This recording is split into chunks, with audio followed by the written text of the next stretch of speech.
नमस्कार, नमस्ते बिहार में राहुल ओझा आपके साथ और मैं हूं रुचिका राज आपके साथ। इस वक्त की बड़ी खबर है, जहां इंडिगो विमान की इमरजेंसी लैंडिंग के मामले में भारतीय पायलट ने लाहौर में एटीसी से संपर्क किया था। खबर है कि पाकिस्तान ने भारतीय विमान को इजाजत नहीं दी थी। पायलट ने पाकिस्तान एयर स्पेस के लिए इजाजत की मांग की थी। खराब मौसम की वजह से पायलट ने इजाजत मांगी थी। पाकिस्तानी मीडिया के हवाले से ये बड़ी खबर है। दिल्ली से श्रीनगर इंडिगो का विमान जा रहा था। खराब मौसम की वजह से इमरजेंसी लैंडिंग भारत के इंडिगो विमान में 227 यात्री सवार थे। पाकिस्तान की एक और शर्मनाक करतूत सामने आई है।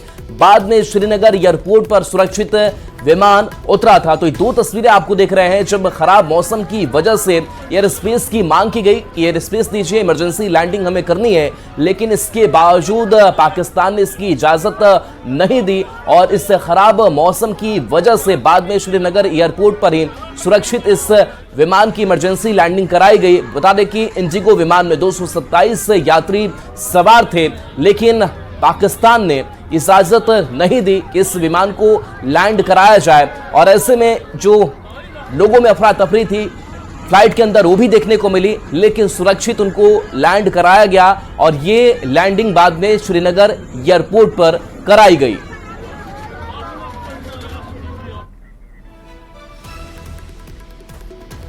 तो देखिए, पाकिस्तानी मीडिया के हवाले से खबर है, जहां दिल्ली से श्रीनगर विमान जा रहा था। खराब मौसम की वजह से इमरजेंसी लैंडिंग की जरूरत पड़ी, लेकिन इजाजत पाकिस्तान से नहीं मिली।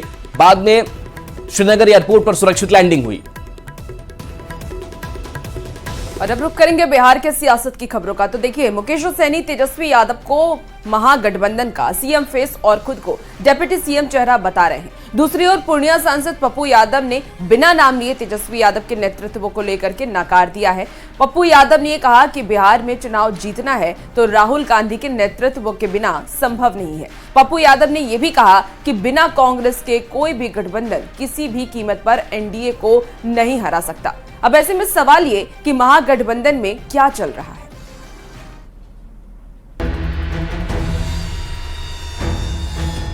तेजस्वी प्रसाद यादव, मुकेश सहनी के नेतृत्व में बिहार में चुनाव होगा। बिहार का चुनाव हमें राहुल गांधी के नेतृत्व में लड़ने की जरूरत है। विधानसभा चुनाव से पहले महागठबंधन में जुबानी शह और मात का खेल चल रहा है। बैठकें साथ साथ हो रही हैं, पर खुद को ए और सहयोगी को बी टीम साबित करने की होड़ लगी है। कांग्रेस और आरजेडी दोनों ही तरफ से बैटिंग हो रही है। तेजस्वी यादव की ब्रांडिंग करने वीआईपी प्रमुख मुकेश सहनी मैदान में उतर आए हैं। सहनी का कहना है कि बिहार में चुनाव तेजस्वी और उनके खुद के चेहरे पर लड़ा जाएगा। एक चेहरा क्लियर है कि तेजस्वी प्रसाद यादव, मुकेश सहनी के नेतृत्व में बिहार में चुनाव होगा, ये स्पष्ट है। मुकेश सहनी तेजस्वी यादव को सीएम फेस और खुद के लिए डिप्टी सीएम के पद पर दावेदारी ठोक रहे हैं, तो दूसरी ओर पूर्णिया सांसद पप्पू यादव ने बिना नाम लिए तेजस्वी यादव के नेतृत्व को नकार दिया। पप्पू ने कहा, बिहार में चुनाव जीतना है तो राहुल गांधी के नेतृत्व के बिना संभव नहीं। सबकी उम्मीदें राहुल गांधी है और बिहार का चुनाव हमें राहुल गांधी के नेतृत्व में लड़ने की जरूरत है। यानी एक तरफ आरजेडी को तेजस्वी के अलावा कोई मंजूर नहीं, तो कांग्रेस अभी चेहरे पर बात करने को तैयार नहीं है। बिहार की जनता का जो परिवर्तनकारी राजनीति में तेजस्वी जी को विश्वास और समर्थन मिल रहा है। कोई भी दल ये गलतफहमी में नहीं रहे कि कांग्रेस को नकार सकती है। बिहार में चुनाव को चंद महीने रह गए हैं, लेकिन महागठबंधन के दल अभी तक आपसी तकरार में ही लगे हैं। आरजेडी को तेजस्वी दिख रहे हैं, मुकेश सहनी तेजस्वी के जरिए खुद की जमीन मजबूत कर रहे हैं, तो कांग्रेस बड़ा भाई बनने की अकड़ में है। सवाल है, इन आपसी लड़ाई के साथ क्या महागठबंधन एनडीए का मुकाबला कर पाएगा? न्यूज 18 के लिए पटना से संवाददाता रवि एस नारायण और धर्मेंद्र के साथ ब्यूरो रिपोर्ट। जनसुराज के संयोजक प्रशांत किशोर लगातार बिहार में अपनी सियासी जमीन बनाने की कोशिश में लगे हुए हैं। इन दिनों पीके छपरा में हैं और वहां से उन्होंने एक बड़ा बयान दिया। पीके ने कहा कि वो बिहार के सीएम नहीं बनना चाहते, पर उनका एक सपना है जिसे पूरा करने के लिए वो मेहनत कर रहे हैं। अब पीके के सपने पर सियासत शुरू हो गई है।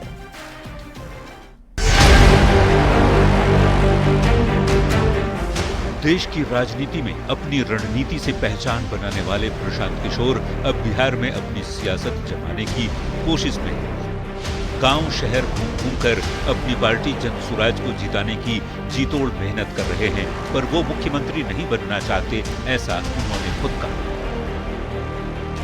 कुछ लोग कह रहा है कि हम मुख्यमंत्री बनने आए हैं, आप हमको न जानते हैं, हम इतना छोटा सपना लेकर पैदा नहीं हुए हैं, 1-2 नहीं 10-10 को मुख्यमंत्री को बनाने में कंधा लगाए हैं। ये मुख्यमंत्री बनने के लिए इतना मेहनत नहीं कर रहे हैं, ये पसीना इसलिए बहा रहे हैं कि ये सपना लेकर आए हैं कि अपने जीवन काल में एक ऐसा भी दिन देखें जब इसी बिहार में हरियाणा पंजाब से गुजरात महाराष्ट्र से जब लोग रोजी रोजगार मजदूरी करने आए तब मानेंगे कि बिहार में विकास हुआ। प्रशांत किशोर जी आत्म प्रशंसा अभियान में जुटे हुए। एक व्यक्ति का नाम बताएं जो मुख्यमंत्री उन्होंने अपने हाथों से बनाया हो। नीतीश कुमार जी उससे पहले कई बार मुख्यमंत्री रह चुके थे, जब 2014 में वो उनके समर्थन में आए थे। ममता बनर्जी उससे पहले मुख्यमंत्री बन चुकी थी जब उन्होंने वहां कैंपेन किया था। पीके ने दावा किया कि उन्होंने अपनी मेहनत से 10 लोगों को सत्ता के शीर्ष तक पहुंचाया, पर उनका सपना पूरा नहीं हो पाया। पीके के इसी बयान पर अब सियासत शुरू हो गई है। जनसुराज पार्टी के नेता प्रशांत किशोर की बातों को बिहार की जनता नोटिस नहीं लेती। कि आप क्या कहेंगे, किस पर कहेंगे, ये जनता जानती है। जब आप सीएम बनाने की क्षमता रखते हैं तो खुद क्यों नहीं बने? आप कंफ्यूज हैं। बिहार में तरबूज की खेती करने पंजाब और हरियाणा, उत्तर प्रदेश से लोग आते हैं। कई ऐसे सरकारी नौकरी में दूसरे राज्य के लोग यहाँ नौकरी कर रहे हैं।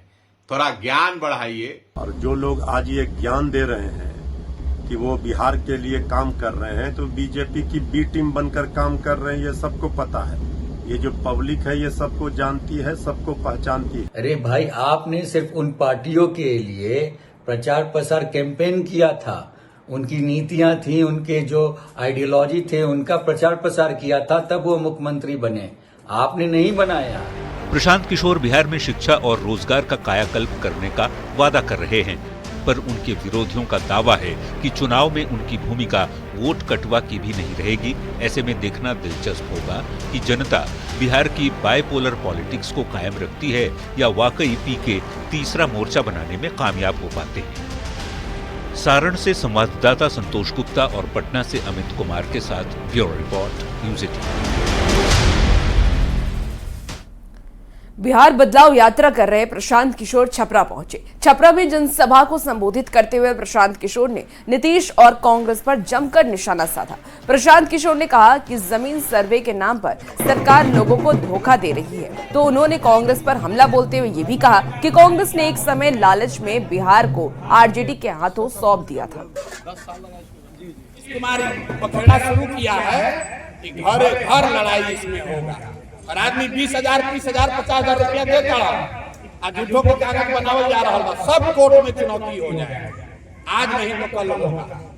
तो किसी जमाना में आप देखे होंगे हम लोग कांग्रेस को वोट देते थे और कांग्रेस वाला 15 को 20 को सांसद के लालच में पूरा बिहार को लालू यादव के हाथ में बेच दिया। ऐसा नहीं है कि मनमोहन सिंह को, सोनिया गांधी को पता नहीं था कि बिहार में जंगल राज है। पहलगाम में आतंकी हमले के 1 महीने बाद पीएम मोदी ने राजस्थान के बीकानेर से दुश्मनों को सीधा संदेश दिया।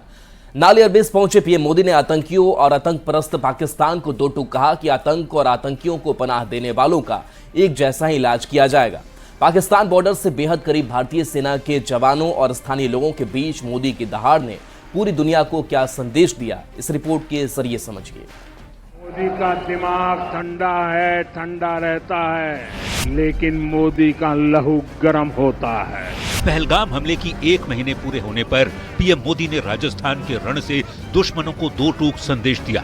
बीकानेर में पीएम मोदी ने आतंकवादियों और आतंक के पनाहगारों को बेहद सख्त लहजे में संदेश दिया। पीएम ने कहा, हमारी सरकार ने सेना को खुली छूट दी और तीनों सेनाओं ने मिलकर ऐसा चक्रव्यूह रचा कि पाकिस्तान को घुटने टेकने के लिए मजबूर होना पड़ा। 22 तारीख के हमले के जवाब में 22 मिनट में आतंकियों के 9 सबसे बड़े ठिकाने तबाह कर दिए। जब सिंदूर बारूद बन जाता है तो नतीजा क्या होता है। प्रधानमंत्री मोदी ने सख्त लहजे में कहा कि जो सिंदूर मिटाने निकले थे उन्हें मिट्टी में मिला दिया। जो सोचते थे कि भारत चुप रहेगा, जो अपने हथियारों पर घमंड करते थे, आज वो मलबे के ढेर में दबे हुए हैं। जो अपने हथियारों पर घमंड करते थे वो मलबे के ढेर में दबे हुए हैं। पीएम मोदी ने आतंक को पालने वालों को दो टूक कहा कि भारत अब आतंकी और आतंक को पनाह देने वालों को एक जैसा देखेगा। पीएम मोदी ने ऑपरेशन सिंदूर का जिक्र करते हुए कहा कि मोदी की रगों में लहू नहीं, गर्म सिंदूर बह रहा है। मोदी की नसों में लहू नहीं, गर्म सिंदूर बह रहा है। प्रधानमंत्री ने साफ संदेश दिया कि मोदी का दिमाग ठंडा है लेकिन लहू गर्म रहता है। मोदी का दिमाग ठंडा रहता है लेकिन मोदी का लहू गर्म होता है। प्रधानमंत्री ने आतंकियों को पनाह देने वाले पाकिस्तान को साफ बता दिया कि आतंक परस्त देश के साथ न कोई ट्रेड होगा न कोई टॉक होगा। दरअसल आज ही के दिन 22 अप्रैल को कश्मीर के पहलगाम में आतंकवादियों ने निर्दोष 26 पर्यटकों को धर्म पूछकर मार डाला था। भारत की बेटियों का सिंदूर उजाड़ा था, जिसका बदला भारतीय सेना ने ऑपरेशन सिंदूर के जरिए लिया। पीएम मोदी ने साफ कह दिया कि भारत पर बुरी नजर डालने वालों को मिट्टी में मिला दिया जाएगा। Bureau report, news 18। और अपनी जीरो टॉलरेंस की नीति को विश्व मंच पर ले जा रहा है। ऑपरेशन सिंदूर के तहत पाकिस्तान के आतंकी ठिकानों पर करारा प्रहार करने के बाद अब भारतीय सांसदों के सर्वदलीय प्रतिनिधिमंडल 32 देशों में भारत का संदेश पहुंचा रहे हैं। ये रिपोर्ट देखिए।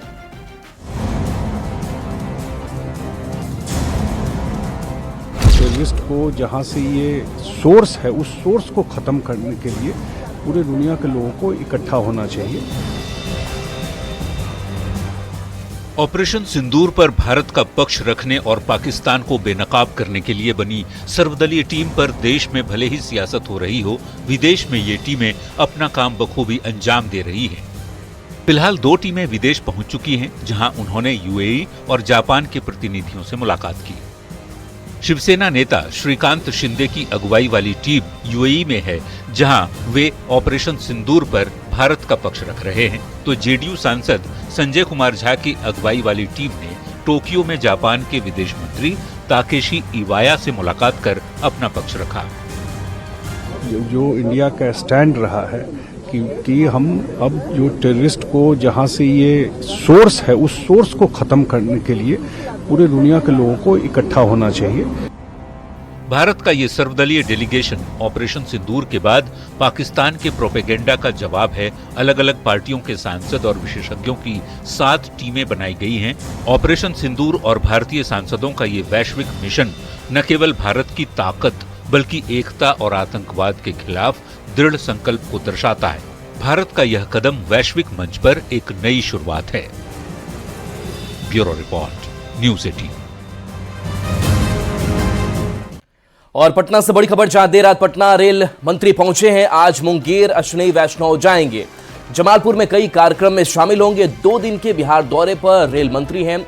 पटना एयरपोर्ट पर जोरदार स्वागत हुआ। आज शाम ही दिल्ली रेल मंत्री लौटेंगे, तो आज मुंगेर अश्विनी वैष्णव जाएंगे। तो पटना से बड़ी खबर, जहां देर रात पटना रेल मंत्री पहुंचे और आज मुंगेर अश्विनी वैष्णव जाएंगे। जमालपुर में कई कार्यक्रम है जिसमें वो शामिल होंगे। 2 दिन के बिहार दौरे पर रेल मंत्री हैं।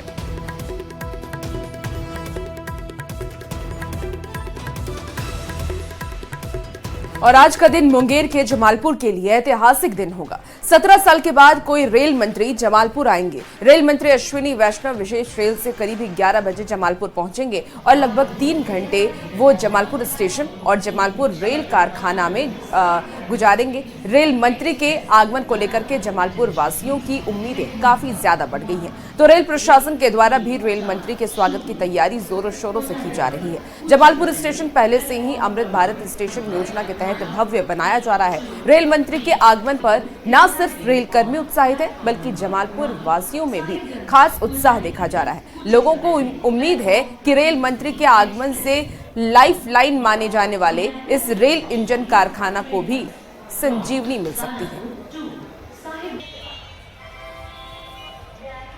मुख्यमंत्री चूंकि जमालपुर में 17 वर्षों के बाद पधार रहे हैं और जमालपुर का जहां अस्तित्व का सवाल है वो जमालपुर कारखाने के ऊपर ही जमालपुर का अस्तित्व है। जमालपुर की पहचान ही जमालपुर रेल कारखाने से है। अगर कारखाना का विकास होता है तो बड़ी खुशी की बात है कि पिछले 10-15 वर्षों में पहली बार कोई रेल मंत्री जमालपुर आगमन हो रहा है।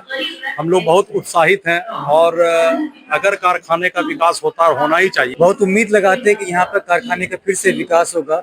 जैसे पूर्णतः पहले जमालपुर कारखाना चलते आ रहा था उसका कुछ भी हिस्सा अगर यहाँ पर और पहले की जैसे बढ़ जाए तो निश्चित है जमालपुर शहर में काफी विकास का रास्ता खुलेगा। ये मंत्री जी का आगमन दिन में 11 बजे होगा और फिर वो वर्कशॉप जाएंगे।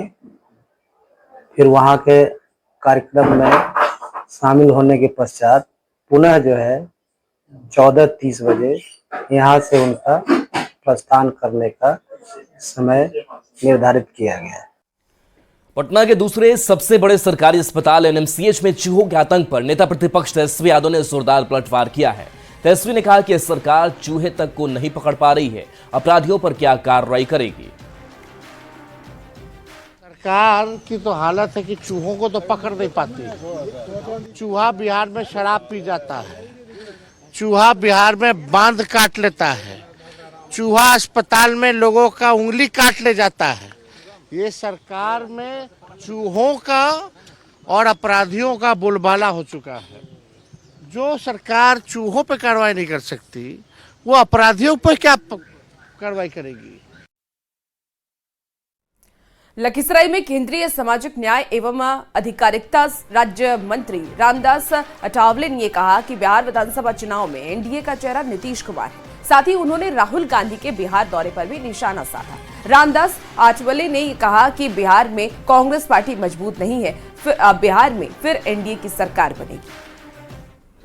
मुझे लगता है कि राहुल गांधी जी बिहार का दौरा कर रहे हैं, अच्छी बात है। उनको उनकी पार्टी है, लेकिन उनकी पार्टी इतनी स्ट्रांग बिहार में नहीं है।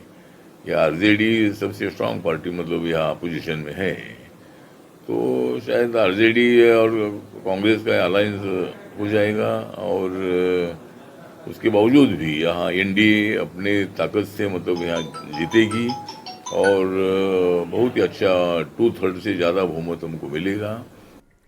दरभंगा में नगर विकास मंत्री ने तेजस्वी और राहुल गांधी पर जोरदार हमला बोला। तेजस्वी के नौकरी और बेरोजगारी वाले बयान पर जीवेश मिश्रा भड़क गए।